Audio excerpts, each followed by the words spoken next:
اللہ کی طرف سے سزا، جرم مجرم اور خدائی سزا۔ جرم مجرم اور جرم کے خاتمے اور عدل اور انصاف کے تقاضے پورے کرنے کے لیے ضروری ہے کہ ہر جرم کی سزا ہو۔ اسی اصول پر یعنی جرم مجرم اور سزا، جرم مجرم اور سزا، اسی اصول پر مختلف جرائم کی سزا مقرر کی جاتی ہے اور کی جانی چاہیے، لیکن جب کوئی شخص کسی جرم کا ارتکاب کر لیتا ہے، یعنی جرم اس سے ہو جاتی ہے یا وہ جرم کرتا ہے، تو عدل اور انصاف، عدالت سے ملنے والی ججوں کے ذریعے انصاف ہی کا تقاضا ہے کہ اسے آنکھیں بند کر کے سزا نہ سنائی جائے۔ آپ نے عدالتوں کے آگے دیکھا ہوگا ایک عورت آنکھ میں پٹی باندھے ترازو لیے کھڑی ہے۔ یہ واللہ عالم اس کے پیچھے کیا منطق ہے، لیکن آنکھیں بند کر کے سزا تو نہیں دی جاتی، آنکھیں کھول کر سزا دی جاتی ہے، یعنی ایویڈنس کے ساتھ سزائیں دی جاتی ہیں۔ نہ کسی عام آدمی کو یہ حق دیا جا سکتا ہے کہ وہ کسی متعین فرد پر کوئی الزام لگا کر جرم اور سزا کے فیصلے خود کرنا شروع کر دے۔ اس مقصد کے لیے عدالتیں بنائی جاتی ہیں، اس مقصد کے لیے کورٹ کچہری تھانے یہ سب چیزیں بنائی جاتی ہیں۔ پورا ایک نظام، جیوری کا نظام بنایا جاتا ہے جہاں ملزم کو پیش کیا جاتا ہے، اس پر جرم کا الزام عائد کیا جاتا ہے، ثبوت، evidence, witnesses, electronic witnesses, D N A اور جتنی بھی جدید ایجادات ہیں اس کے ذریعے بھی ایویڈنس کو کلیکٹ کر کے عدالت میں پیش کیا جاتا ہے ثبوت کے طور پر۔ ملزم کو صفائی کا موقع ملتا ہے۔ اس تمام عمل کے نتیجے میں پوری صورتحال سامنے آ جاتی ہے جج کے سامنے کہ یہ مجرم ہے یا یہ معصوم ہے۔ تب وہ اندھا کہاں ہوا۔ جرم اپنی نوعیت اور ملزم اپنے حالات کے لحاظ سے کسی رعایت کا مستحق ہے یا نہیں، یہ ایویڈنس، یہ وٹنسز، یہ جو ثبوت ہے، یہ جج کے سامنے جب رکھا جاتا ہے تب جج فیصلہ کرتا ہے کہ یہ ملزم اپنے کسی رعایت کا مستحق ہے یا سزا کا مستحق ہے۔ جو بھی جس چیز کا مستحق ہے، جج، عدالت، جیوری وہی اس کو سزا سنا دیتی ہے۔ اب یہاں ہم اس کو بصورت دیگر جرم ثابت ہونے کے بعد بھی سزا میں کچھ نہ کچھ نرمی کر دی جاتی ہے۔ انسانوں میں عدل کا یہ کامل شعور اگر موجود ہے تو وہ اس لیے نہیں کہ انسان نے ارتقائی سیڑھی پر چڑھتے ہوئے حیوانیت سے انسانیت کا سفر طے کیا ہے، ایسا نہیں ہے، اور پھر رفتہ رفتہ ارتقا ہی نے انسان کو یہ سب کچھ سکھا دیا ہے۔ اس عدل کا ماخذ، اس عدل کا سسٹم، اس عدل کا سورس اللہ سبحانہ و تعالیٰ کی اپنی ہستی ہے۔ اسی نے یعنی اللہ ہی نے عدل کا یہ شعور انسان کو دے کر دنیا میں بھیجا، پیدا کیا، انسان کو اس دنیا میں بھیجا ہے۔ چنانچہ اس عدل کا سب سے بڑا مظاہرہ خود اللہ تعالیٰ نے کر کے دکھایا ہے، دنیا میں ہمارے سامنے ہمیں دکھا دیا، اور اس کی تفصیل کو قرآن مجید میں تا قیامت محفوظ کر دیا گیا ہے۔ قرآن مجید میں شرک کو واحد ناقابل معافی جرم کے طور پر بیان کیا گیا ہے۔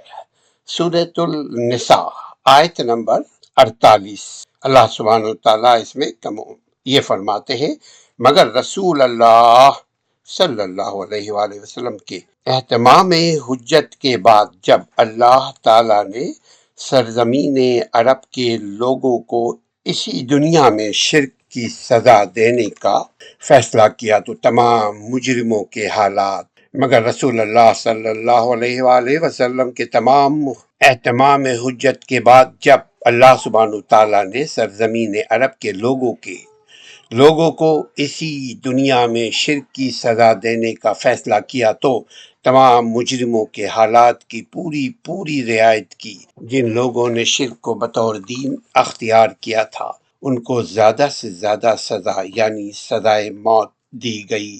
وہ اہل کتاب جنہوں نے شرک کیا لیکن نہ تعویل کی، حل و حجت کی، غلطی کا شکار ہوئے، ان کو رعایت دیتے ہوئے مغلوبیت کی سزا دی گئی۔ اس کے بعد دو گروہوں کا معاملہ خدا کی حکمت اور عدل کو مزید واضح کرتا ہے۔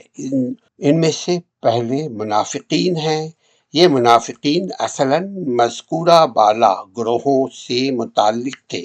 یہ قلباً یعنی دلی طور پر مشرک تھے لیکن مجبوراً اسلام لے آئے تھے۔ یہ بات ہو رہی ہے منافقین، چونکہ یہ اسلام کے مدعی تھے اس لیے ان کو پچھلے دو گروہوں کی طرح کوئی سزا نہیں سنائی گئی، حالانکہ قرآن مجید فرقان حمید ہی میں یہ بیان ہوا ہے کہ ان منافقین کا جرم اتنا سنگین تھا کہ اصل فیصلے کے دن یہ جہنم کے سب سے نچلے درجے میں ہوں گے۔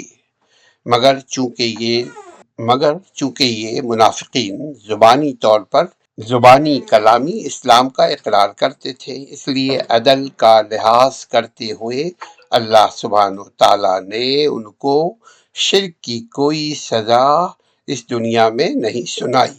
یہیں سے یہ بات بھی نکلتی ہے کہ اللہ تعالیٰ جو دلوں کے حال جانتے ہیں صرف اپنے علم کی بنیاد پر سزا نہیں دیتے، ورنہ منافقین کے دلوں کا حال اللہ تعالیٰ خوب جانتا ہے۔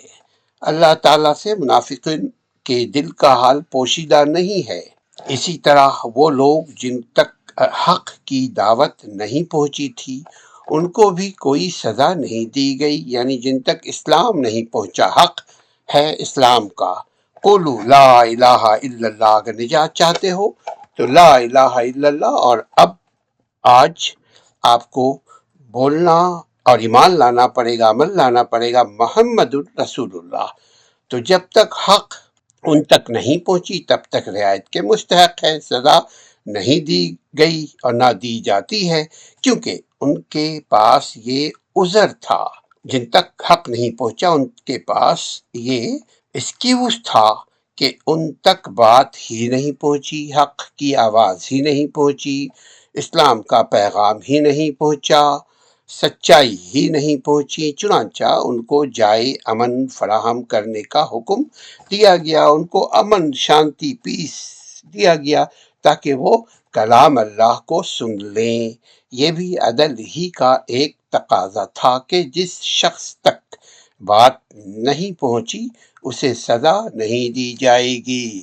یہ ساری تفصیل سورۃ التوبہ میں اللہ سبحانہ تعالیٰ نے بیان کر دی ہے۔ عقل اور فطرت کا تقاضا بھی یہی ہے کہ اس سے کہیں بڑھ کر قرآن مجید تصریحات بتاتی ہیں کہ قیامت کے دن بھی اللہ تعالیٰ عدل کے ان تمام تقاضوں کو پورا لحاظ کرے گا، عقل کے ان تمام تقاضوں کا پورا لحاظ کرے گا، ورنہ حقیقت یہ ہے کہ روز حشر یعنی قیامت برپا کرنے اور اس روز ساری انسانیت کو اکٹھا کرنے کی کوئی اور وجہ نہیں ہو سکتی سوائے اس کے کہ جس کو سزا ملے، سب مانے کہ وہ سزا کا مستحق تھا۔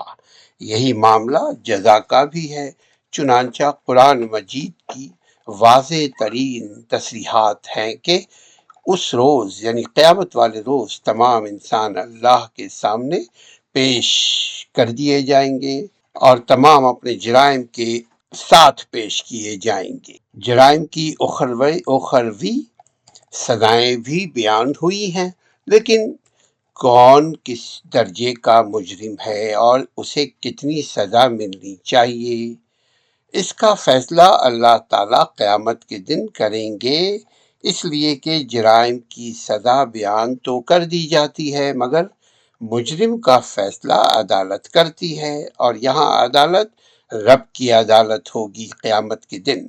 خدا کی یہ عدالت قیامت کے دن لگے گی۔ اللہ ہمیں محفوظ رکھے، آمین یا رب العالمین۔